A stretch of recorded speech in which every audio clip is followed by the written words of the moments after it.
आप जान रहे हैं कि आज हम लोग बता रहे थे कि समानता को लागू करने के लिए सरकार ने कितने उपाय किए। पहला कानून जो हम बता चुके हैं और दूसरा कार्यक्रम योजनाओं के जरिए।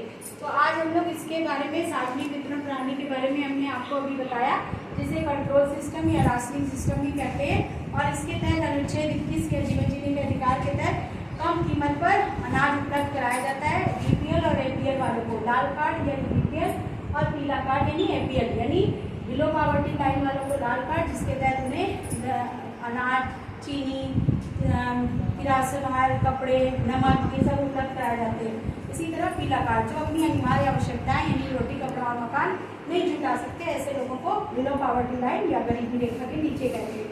और जो अपनी अनिवार्य आवश्यकताएं जुटा लेते हैं उनको एपीएल कहते हैं। इसके पश्चात हम लोग अब शुरू करेंगे मध्याह्न भोजन या इसे मिड डे मील कहते हैं। मिड डे मील में क्या होता है कि एक व्यक्ति थी कॉमरेड नाम के तमिलनाडु के, तो उन्होंने सबसे पहले इस योजना की शुरुआत की। वो अक्सर अपने क्षेत्र में घूमते थे और लोगों की समस्याओं को दूर करते थे।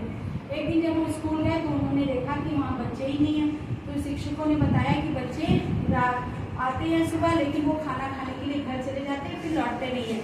तो उन्होंने सोचा कि ये तो बहुत अजीब बात है, इससे बच्चे आगे बढ़ नहीं पाएंगे और जब वो स्कूल में बने ही नहीं रहेंगे तो वो पढ़ेंगे कैसे, उन्हें कौन समझा पाएगा। इसलिए उन्होंने ये व्यवस्था लागू की। उन्होंने जब वो दिन भर रहते थे तो अपने घर में खाते थे, रात में किसी अमीर आदमी के यहाँ खाना खाते थे। तो उन्होंने अमीर आदमी से रात में चर्चा की कि ऐसी व्यवस्था हो सकती है क्या कि आप स्कूल को कुछ अनाज दे दें और जब हम लोग सरकार की ओर से कानून बनवा लेंगे तो फिर आपका सारा कर्जा चुका देंगे। तो वो अमीर आदमी तैयार हो गया और इस तरह से तमिलनाडु के सारे स्कूलों में मध्याह्न भोजन या एमडीएम बनने लगा, खिचड़ी या जो भी चीज़। इससे क्या फायदा होता था कि बच्चे खाना खाने घर नहीं जाते थे और वो स्कूल में रहते थे और पढ़ सकते थे, आगे बढ़ सकते थे। साथ साथ में जो उनकी माएँ होती थी, जो कहीं झाड़ू लगाने गई हैं, कहीं बर्तन करने गई हैं, कहीं मजदूरी करने गई हैं, गरीब घरों की महिलाएं हैं, तो वो वापस आती थी अपना काम छोड़कर, उनकी भी आधी मजदूरी हो जाती थी और फिर उन्हें वापस काम पर जाना पड़ता था। तो इस तरह से उनको भी लाभ मिला और वो अब पूरे दिन काम करने लगी, उनको पूरे दिन का वेतन मिलने लगा और बच्चे भी पढ़ने लगे। तो ये व्यवस्था इतनी अच्छी थी।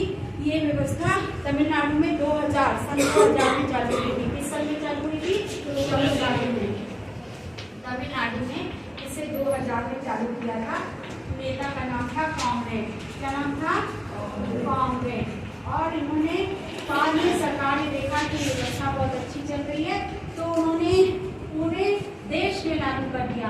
और सुप्रीम कोर्ट ने कहा कि उच्चतम न्यायालय यानी सुप्रीम कोर्ट ने कहा कि इसे 2001 से पूरे देश में लागू कर दिया गया। इसमें लागू कर दिया गया, पूरे देश में लागू कर दिया गया। और इस तरह से आज आप देखते हैं कि देश के अधिकांश बच्चे इस योजना का लाभ उठाते हैं और समानता के लिए बने रहते हैं। यहाँ समानता को दूर करने के लिए एक और प्रयास किया गया कि एमडीएम में जो भी खाना बनाएगा वो या तो निम्न जाति की दलित महिला होगी या कोई विधवा होगी या कोई परित्यक्ता स्त्री होगी, ताकि ये जो असमानता, छुआछूत की भावना ये समाप्त हो जाए। क्योंकि पहले ज़माने में क्या होता था, यदि कोई दलित महिला है तो उसने छू लिया या उसका हाथ का छुआ गया तो लोग खाना नहीं खाते थे। इस योजना को समाप्त करने के लिए ये व्यवस्था की गई और इस तरह से दलित महिलाओं के लिए, परित्यक्ता स्त्रियों के लिए, विधवाओं के लिए एक उनके रोजगार का अवसर भी प्रदान हो गया। तो इस तरह आपने देखा कि ये सारी योजनाएं हैं। आपने पढ़ा सर्व शिक्षा अभियान, अन्नपूर्णा योजना, सार्वजनिक वितरण प्रणाली, मध्याह्न भोजन, उज्ज्वला योजना। ऐसी इसी के अलावा आयुष्मान कार्ड योजना है जिसमें 5 लाख तक की व्यवस्था की गई है। आयुष्मान कार्ड योजना में हम अपना इलाज करा सकते हैं, रोगी अपना इलाज करा सकता है। कितना पैसा मिलता है इसमें?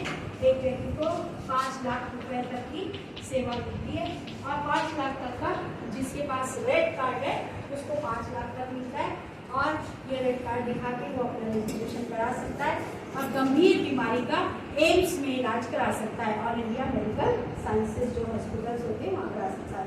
तो इस तरह बच्चों आपने देखा सरकार सभी को समानता लाने के लिए किस तरह से निरंतर प्रयास कर रही है, बहुत सारी योजनाएं लागू कर रही है, बहुत सारे कानून बना रही है और समानता लाने के लिए लगातार प्रयास कर रही है। ठीक है, थैंक यू।